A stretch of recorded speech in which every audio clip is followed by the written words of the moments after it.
Greetings, fans of the RPG Fanatic show. It's me, Kerry Martell, your host. Today I'd like to do a little bit of a pickup video, but this one's going to be a little bit different than most pickup videos you see on YouTube. This one's actually going to be about my tabletop RPG pickups that I recently have had. Now, as you can sort of see in my background, I have a lot of tabletop systems. I have a deep interest in tabletop RPGs and the history of it, and trying to preserve that. Although I haven't done a whole lot of reviews of tabletop games themselves, but I'm curious, like, if people are interested in hearing me talk more about tabletop games, I can definitely put some videos together if you like. I'm not really sure how to make that visually interesting, but we can give it a go. So most of my pickups are issues of the Dungeoneer magazine, which was a fanzine that was ran way back in the early 70s into the late 80s. It's actually a pretty high quality work for being a fanzine. This particular issue, I believe, is a Judges Guild one. Judges Guild eventually picked them up. I've got issue 18 and 17 and 15 and 11. Oh, that's pretty old. Look at that. This is definitely Judges Guild era. And I've got, which one is this? This is issue 25 of that's actually the Dungeoneer's Journal, which I believe came after the Dungeoneer. I could be mistaken on that. It's been a while since I brushed up on this. But I also picked up some Judges Guild modules. This one is for Tunnels and Trolls. It's the Jungle of Lost Souls. Now, Tunnels and Trolls is not a system that I personally ever played, but I have read through a couple of the different editions. What I think is interesting is that it has stickers on here, suitable for use with Tunnels and Trolls, but it's taken off the trademark infringement. A lot of people don't realize this. When RPGs first came out, they sort of like took off toward the late 70s and the early 80s. They're huge. There's a big industry. TSR, the original publisher of Dungeons & Dragons, they're making millions of dollars. And a lot of people try to capitalize on that by creating supplements for it. Judges Guild had official permission from Arneson to make supplements, but a few years later there was some tricky... I'll go into it in a different video if people are really interested in this, but the short of it is that there was a lot of legal fights over D&D once D&D became really successful, and as well as other tabletop systems that were made at the time. So people who were creating third-party supplements, such as Judges Guild, that's what they specialize in doing, they were starting to get like sued basically.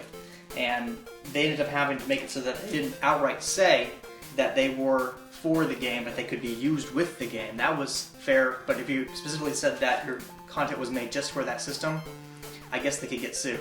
It was a really weird area of intellectual property law. And these covers reflect it because they had to add the stickers to it. I also got Chivalry and Sorcery Game Master Shield. I'm not really sure of a system that's ever called Chivalry and Sorcery. It looks a lot like a D&D one to me, but I could be mistaken. I'll have to look it up later. I've also got, see, this is approved for use with AD&D. This supplement, which is the, I have no idea how to pronounce that word, the Ilhydrin book. So it's approved for use with AD&D. And this one's still covered in its plastic wrap. I assume it's the original wrap. And it never was opened. I ended up picking this up from Half Price Books for $3.99, if you can believe that. And that's just like, this is crazy. Like this one right here, which I got, is 99 cents. It's the Darthanan Queen. This stuff is for Traveler, by the way. This stuff, to me, honestly, is like the history, the early history of the RPG genre. And these are pretty good condition Judges Guild supplements. I'm surprised that they ended up at a Half Price Books. And I picked them up because I wanted to keep them, you know. I wanted to keep this history and preserve it so that when people try to understand the roots of the genre, they can look through this stuff and see where a lot of these ideas came from that have ended up getting used today in lots of modern computer RPGs. This here is a map for a campaign It's part of the Wilderlands. It's the Ament Tundra Campaign 14. I'm not really familiar with that particular campaign, but it's pretty good condition, given it was made in 1979. This one is Sea Steeds and Wave Riders. It's number 66 module that we made. It originally sold for $6.50, and I bought it for $2.99, which is, I guess, is a pretty good steal. Jeez. This is the Astrogators chart book. Looks like a traveler to me, but could be mistaken. This is a rat on a stick. How appropriate. Artwork's actually pretty good.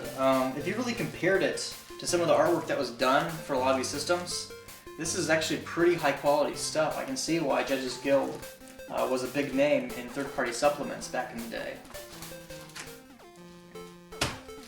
This one is a Dragon Quest adventure, Star Silver Trek, and it's for Dragon Quest.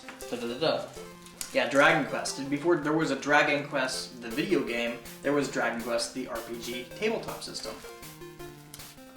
That was actually the reason why Dragon Quest, when it was first released in the States, they had to call it Dragon Warrior because there was a trademark on Dragon Quest already for a game. And when that expired, because it wasn't renewed, then Enix did Dragon Quest, and they took over the North American trademark. This is a general science fiction supplement. I assume it's for Traveler. It's called Tarleton's Landing. Should really go through some of this stuff and I don't know if I want to open them up or not, but if you guys are interested in me doing a sort of a feature on Judges Guild, I can definitely put something together like that.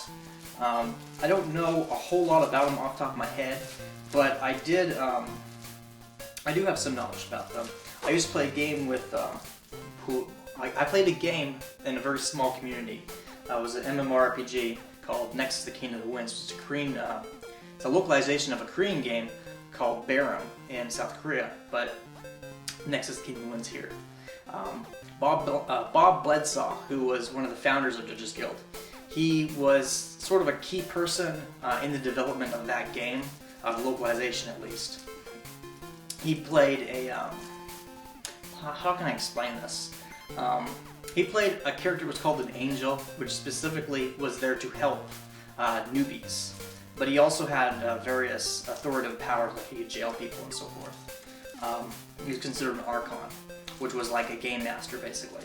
Anyway, I did speak to him on several different occasions, played the game with him.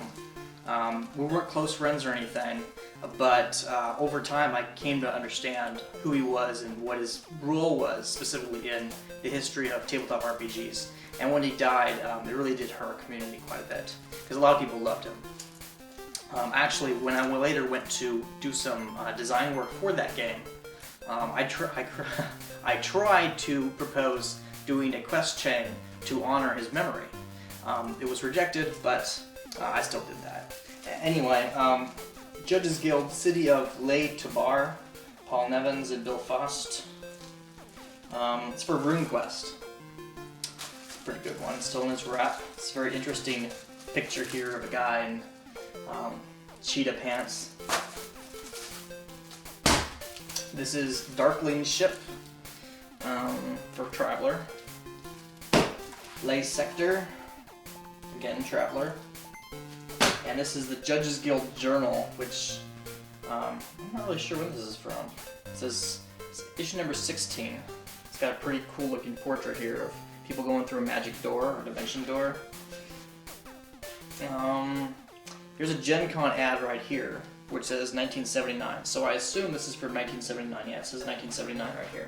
But yeah, there's an old Gen Con, 1979. I like looking through these ads. That's one of the things I love about getting old comic books, is looking at some of the ads in them. I mean, it really is kind of funny at times, but sometimes you also get to come across historical events like the Olympics, for example. There's not a whole lot of ads in here. I guess it was just that one page. Effigy of the Toad God. That's a pretty cool pic right there. There's of course ad here for Witches Guild Journal itself. And artwork is, it's decent. It's decent for its era, especially. So, these are the pickups that I have. I found a lot of these at half-price books, actually. So, it's a really good location if you're in the Texas area. I assume that half-price books is mostly a Texas thing. I don't really see them outside of Texas. But if you're in Texas and you can find half-price books, they usually have a tabletop RPGs section. And all kinds of quality stuff end up appearing there. A lot of the books that I have, the older ones at least, I got them from half-price books.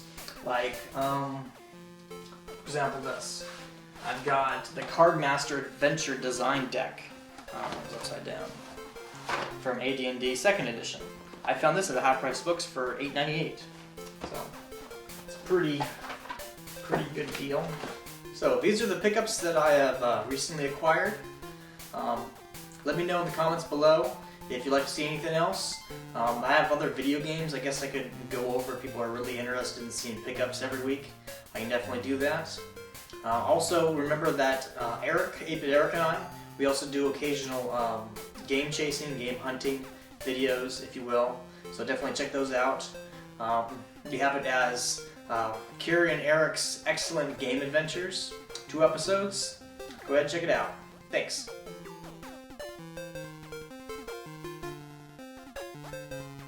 Hey kiddies, it's me, the Student Sword, co-host of the RPG Fanatic show, and all of this other stuff on this channel. Anyway, why don't you take a look at some of these other videos done by the RPG Fanatic, Kerry Martell himself? How about it? Also, like and subscribe to our channel for great justice!